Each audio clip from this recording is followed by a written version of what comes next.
Hello, c'est HR, votre chroniqueur. Alors vous avez compris, j'ai mis la casquette, forcément je vais vous parler d'un film d'action sur fond de mission militaire. Ce film n'est autre que Freelance.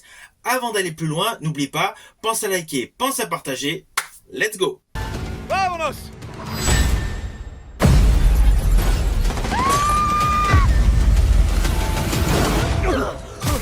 Mais qu'est-ce qui vient de se passer? Votre fabuleux garde du corps nous a sauvés. C'est un héros. Je suis avec le président d'un pays en plein coup d'état. C'est le scoop d'une vie pour moi. Faut être vivante pour avoir le scoop de votre vie. On n'aurait jamais dû venir. Partons.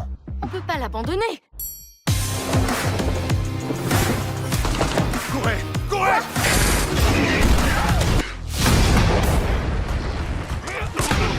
Vous avez besoin d'aide? Get up again, then I got to win. I get up again, then I got to win. Quoi? Oh, rien. Alors toujours excité de couvrir un coup d'état? De moins en moins, honnêtement. Où est Venegas? Le voilà, Venegas! Allez pour Baldonia! Hey! C'est pas le moment de faire du coaching, franchement! Alors le pitch de base de Freelance est le suivant. Nous avons John Cena qui interprète donc Monsieur Petitz. C'est un homme qui a un cursus militaire au début. Il a effectué une mission qui a mal tourné, il s'est blessé au dos, il est retourné du coup aux études, il a passé son diplôme d'avocat. Il vit une vie paisible avec son épouse et sa fille. Dis au revoir à ta maman, parce que si tu le fais pas, elle va me détester encore plus. Eh bien, je me souviens. Il habite dans un petit lotissement, il a une vie tranquille, une vie bien rangée. Un jour, un ancien compagnon d'armée vient le voir dans son bureau, personnage interprété par Christian Slater, Eh bien, je me souviens que t'avais dit que devenir avocat aurait détruit ton âme. Ouais, en effet. pour lui proposer de participer à une mission car celui-ci dirige une boîte de sécurité internationale. La mission n'est autre que accompagner une journaliste pour faire l'interview d'un dictateur.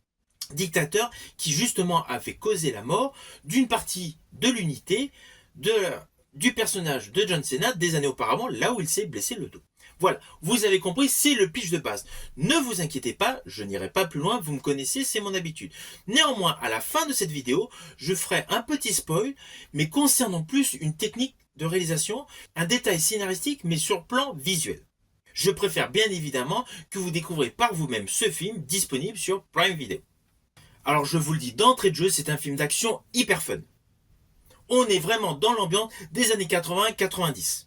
Je rajouterais même, en dehors du fait donc des bijoux, on est plus dans l'esprit du film À la poursuite du diamant vert avec Michael Douglas, Danny DeVito et Kathleen Turner. $375 in traveler's checks? Got a deal. That's just the beginning of what's going on down here. D'ailleurs, pour la petite histoire, enfin ça c'est mon opinion perso, sur l'affiche de cinéma de La poursuite du diamant vert, on voyait principalement Michael Douglas, Kathleen Turner, alors qu'en fait il y avait un troisième personnage emblématique, Danny DeVito. Et dans Freelance c'est un peu pareil. Sur l'affiche de cinéma, vous voyez principalement John Cena, Alison Brie, mais en fait il y a un troisième personnage emblématique qui est un support important durant tout le film, c'est Juan Pablo Raba. Mais je reviendrai là-dessus plus tard. Alors concernant la réalisation, j'ai particulièrement aimé l'ensemble. On s'aperçoit immédiatement qu'on est vraiment dans des décors réels. Il y a pu avoir quelques petits fonds verts pour quelques scènes d'action, une scène épique, mais c'est principalement tourné en extérieur. D'ailleurs, ça a été tourné en Colombie. Oui, l'histoire de ce film se passe en Paldonie, un pays imaginaire, mais en réel, ça a été tourné en Colombie, dans des décors réels, et le petit plus, c'est que durant plusieurs plans séquences, nous avons une vraie immersion dans le déroulé de l'histoire, car il y a l'utilisation d'une caméra au point. On a même des prises de vue par le biais de caméras posées sur hélicoptères ou sur des véhicules. Alors sur le fond, on pourrait penser que tout est cousu de fil blanc. Eh bien non. Malgré tout, il y a des twists, il y a plusieurs twists intéressants, et même si vous avez vu pléthore de films, ces twists scénaristiques, on ne les voit pas du tout venir. Il n'y a pas du tout les clichés que vous pouvez attendre. Alors un cliché qu'on peut s'attendre dès le début du film, c'est le fait d'arriver voir un dictateur, donc méchant, malsain, extrêmement violent, etc. Or, à la première prise de vue, vous présentant donc le personnage interprété par Juan Pablo Raba, n'est pas du tout le cas. On s'aperçoit tout de suite que le gars, c'est un type très jovial, très charmeur, et surtout très rigolo. Bienvenue à Baldonia. Président Venegas, très enchanté de vous rencontrer. On va se faire un selfie. Vous approuvez? Oui. Génial. Oui, je vous le dis tout de suite, ce film ponctue les moments rigolos avec les moments d'action. Néanmoins, les scènes d'action sont extrêmement réalistes.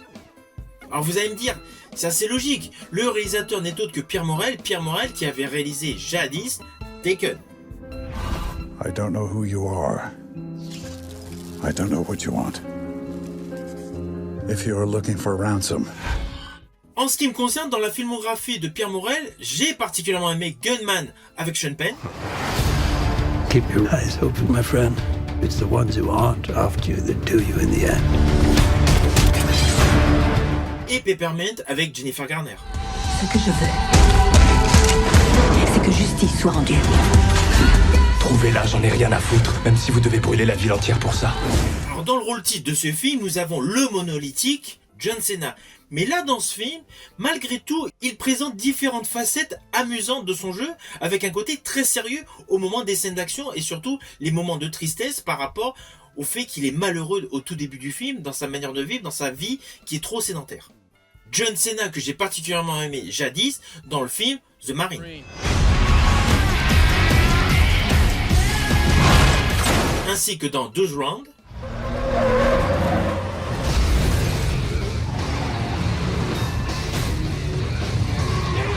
Et outre le fait qu'il a joué dernièrement dans plusieurs opus de la saga Fast and Furious, j'ai aimé son jeu un peu plus en demi-tombe avec un petit côté humoristique qui est mis en avant. C'était dans le spin-off de la saga Transformers, Bumblebee. Par ce que sont réellement ces choses.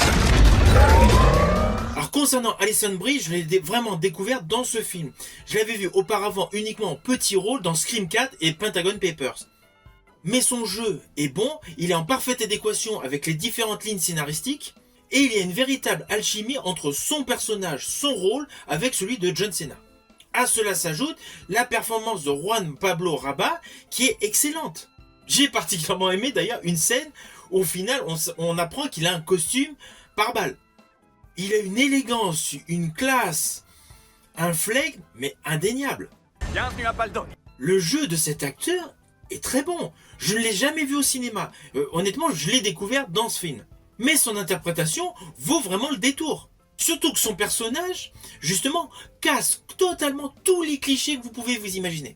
D'ailleurs, le petit bémol, j'estime, c'est que concernant la fiche du cinéma, ils auraient dû le mettre dessus, car son rôle est primordial. Ce film n'est pas uniquement le duo de Alison Brie avec John Cena, il faut compter sur Juan Pablo Raba. Alors attention à ce que je vais dire, cela s'apparente à un spoil. Mais bien évidemment, c'est sur un côté visuel.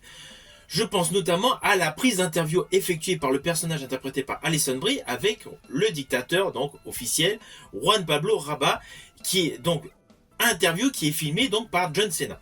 Cette séquence est honnêtement truculente. Nous avons donc d'un côté ce petit interview fait au sein d'un petit village, Alison Brie qui se retrouve avec une tenue donc locale, et nous avons John Cena donc qui est expert en armement, qui est le combattant ultime, qui de surcroît a un diplôme d'avocat, ne sait pas du tout utiliser un téléphone pour faire une vidéo. Alors oui, cette scène est très courte, ce n'est pas le truc primordial du film, mais j'ai trouvé ça truculent. Ce contraste de l'homme quasi impeccable, sans défaut surtout, mais qui ne sait pas utiliser un smartphone. Voilà, vous voyez que ce n'était pas un spoil important. Quoi? Oh, rien. Alors toujours excité de couvrir un coup d'état? De moins en moins, honnêtement. Où est Venegas? Le voilà, Venegas! Allez pour Baldonia! Hey! C'est pas le moment de faire du coaching, franchement!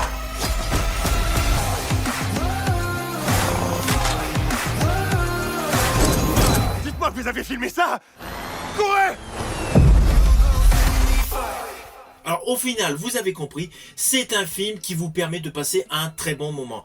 Il est au-dessus de ce que vous pouvez penser. C'est un très bon divertissement, c'est un bon action movie que vous pouvez trouver actuellement sur Prime Video. Alors j'espère que ma chronique vous aura plu, si tel est le cas, pensez à la liker, à la partager, pensez à la petite cloche pour les notifs pour pas rater ma prochaine vidéo. Quant à moi, je vous dis à bientôt pour une prochaine chronique.